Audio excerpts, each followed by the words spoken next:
స్వడబ్బా, పరడబ్బా, పరస్పర డబ్బా.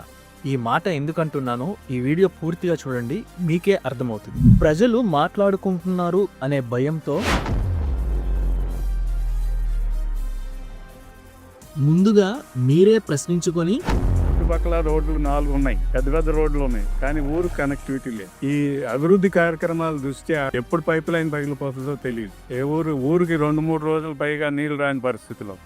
అంటే ఇవన్నీ అభివృద్ధిలో భాగమైనప్పటికీ, అభివృద్ధి జరుగుతున్నప్పటికీ తప్పులు ఒప్పుకుంటూ శ్రవణ్ కుమార్ గారు చెప్పిన అభిప్రాయంతో పూర్తిగా ఏకీభవిస్తూ అవి కొద్దిగా వర్క్ జరుగుతుంది, కొద్దిగా లేట్ అయిన మాట వస్తే నేను ఆరంభి వాటిని డిఫెండ్ చేసుకుంటూ ఈ మధ్య దాన్ని వేగవంతం చేశారు అధ్యక్ష.